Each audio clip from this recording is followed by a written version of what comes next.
Motivation isn't real. Motivation is not a real thing. People who train every day don't want to train every day. They are not motivated to train every day. They are something else. Motivation is the wrong word. They are not motivated. It's called discipline. It's called being a man. It's not about feeling like doing it. If you only do things you feel like doing, you know what you end up doing? You end up sitting around with a belly drinking soya latte bullshit. That's what you end up doing if you only do what you feel like doing. You have to wake up and say, I don't feel like training, but I must train. I will only drink water. I will stop being a loser. You need to do what you're supposed to do, not what you feel like fucking doing. That's the difference between a man and a fucking child. You do not become a man doing what you feel like doing. You become a man doing what you're supposed to fucking do. It's your duty. It is your duty to not be a fat piece of shit. You don't get anywhere in life without this. You don't get to just play video games and get rich. You have to turn up on time, look good, be sharp, be funny, be smart, remember things, charismatic. I come from the era of discipline. I come from the old school ways. So you're in a world now where you can just, without discipline, stumble your way to success. Congratulations. But truthfully, to be truly a man, the absolute true marker of a man is his ability to do the things he doesn't feel like doing. What else is a man good for if you don't do things you're not supposed to do? What would that make you if you sit around and only do what you feel like doing? What would that make you? So it doesn't matter if I'm happy or sad, I will still go and do X. That is my job. It's my duty as a man to do X. So that's what I'm going to do.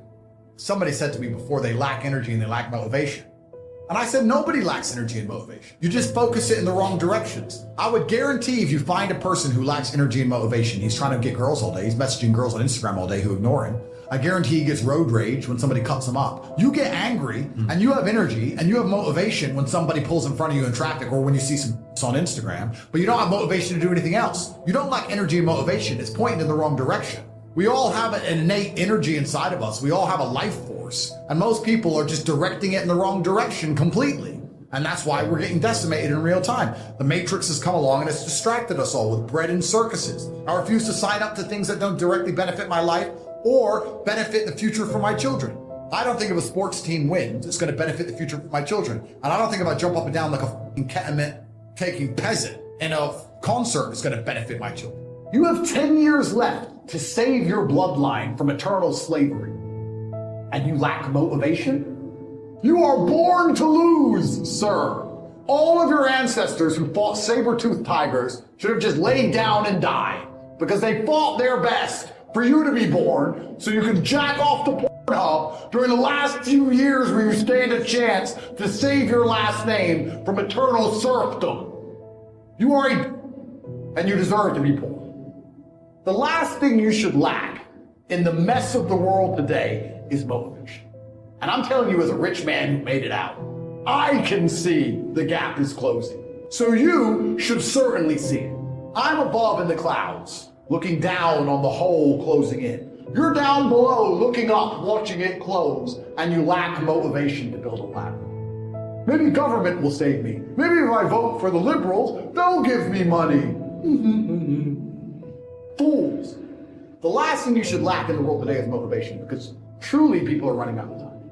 Well, I think that envy is designed to motivate, but the Matrix has taken envy and it's corrupted it. So I've told this story on other podcasts before, but I've been an envious person. I've told this story because it was so pertinent to me about how most people don't care.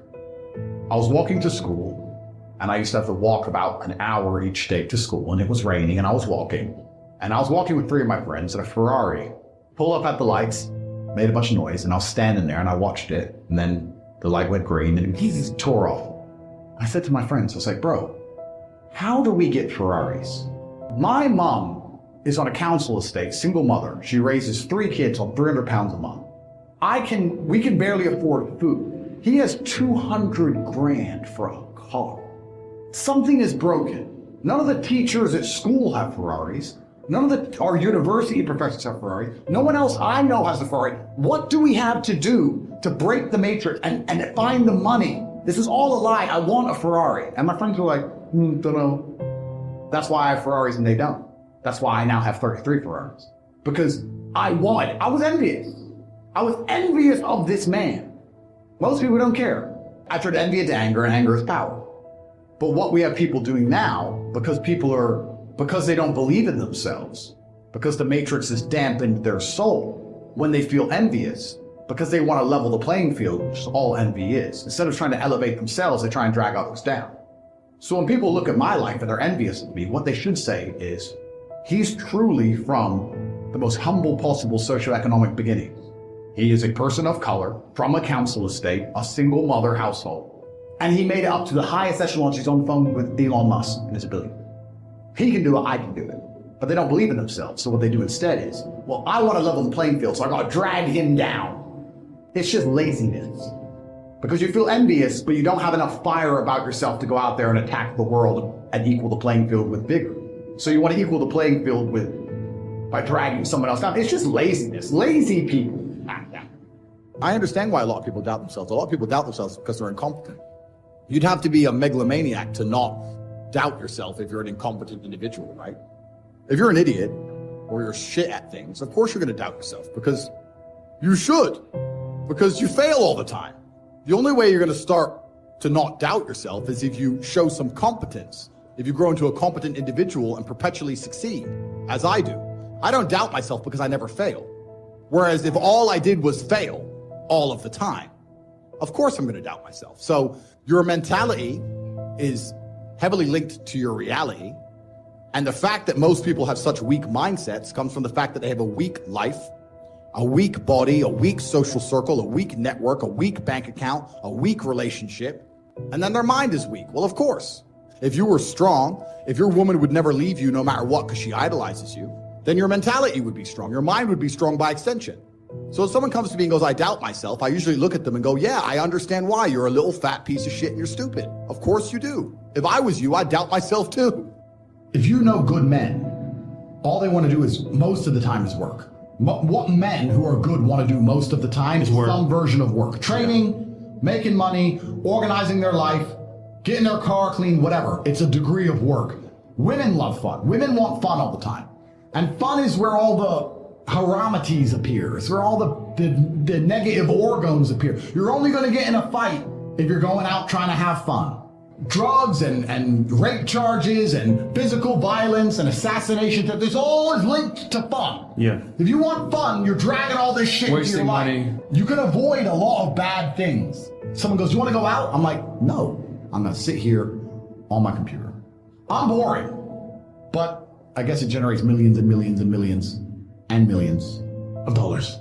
So if you have goals you want to achieve, I ask you, what people do you have around you? What network do you have around you of people you can sit down with and they are competent and they're not lazy and they're not stupid and they're not self-interested and they believe in the greater cause where you can work as a fraternity to achieve said goals. How are we going to do this? We now want to do this. How shall we do it? And we got it done.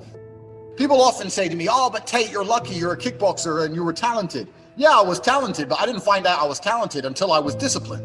If I wasn't disciplined enough to train, I would have never seen my talent.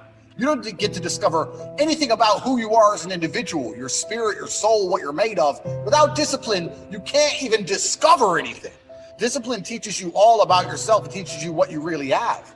You know, there's a whole bunch of people out there that might be the best pianist in the world, but they've never had the discipline to learn piano. So nobody knows. I make millions and millions of dollars and people look at me and go, oh, but how? And I'm like, what do you mean how? Do the right things every day like you're supposed to, on time, every day.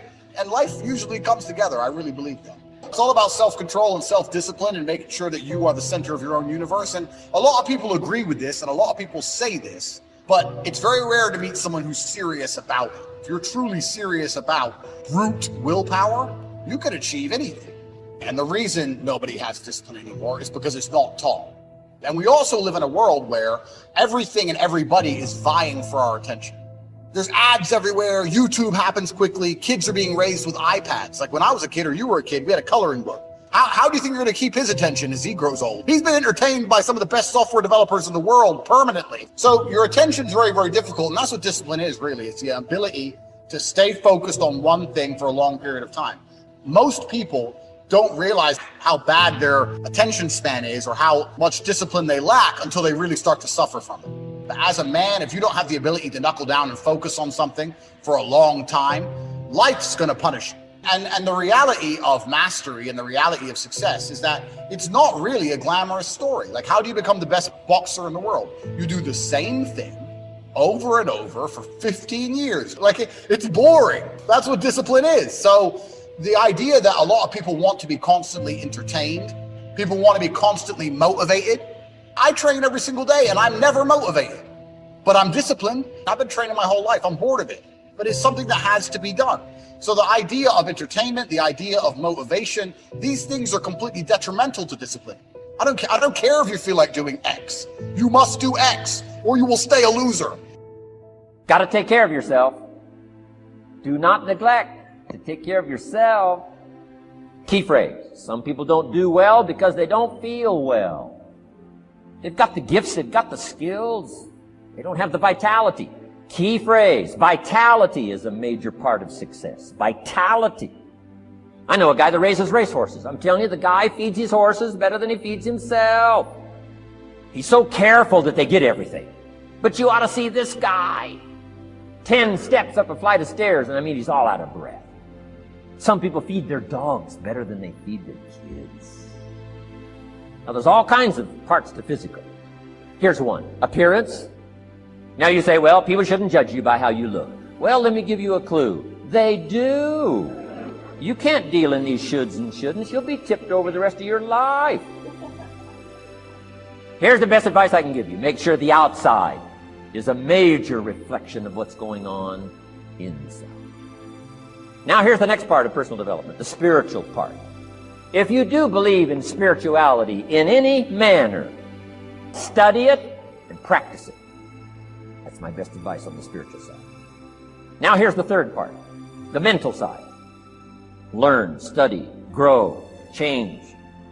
And the human development takes time. The little wildebeest, guess how much time it's got as soon as it's born to be able to run with the pack so it doesn't get eaten by the lions? A few minutes. But the human baby, after 16 years, we're not sure. Unbelievable amount of time it takes.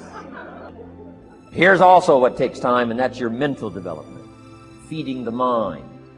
Some people read so little, they got rickets of the mind. They couldn't give you a good, strong argument as to their own personal beliefs. To develop the philosophy and also be able to defend your virtues and your values. You need a good library. Get a library started. It'll change your life. Any home over $200,000 has got a library. Why do you suppose that is? Does that tell you something? Does that educate you at all? It doesn't matter what size home. Take your present apartment, clean out a closet, call it your library, and start acting intelligent. Let your library show you're a serious student.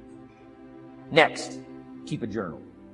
Write all this stuff down. Don't trust your memory. If you're serious about becoming wealthy and powerful and healthy, cultured, unique, keep a journal.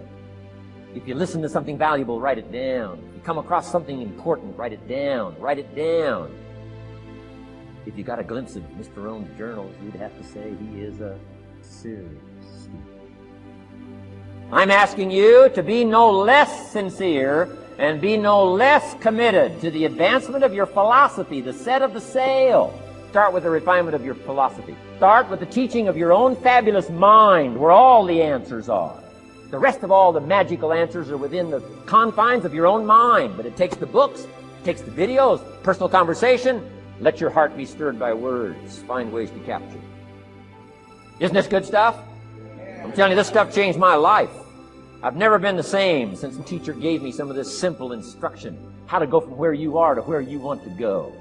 How to go from pennies to treasure. It's all within the confines of this stuff that I've been trying to share with you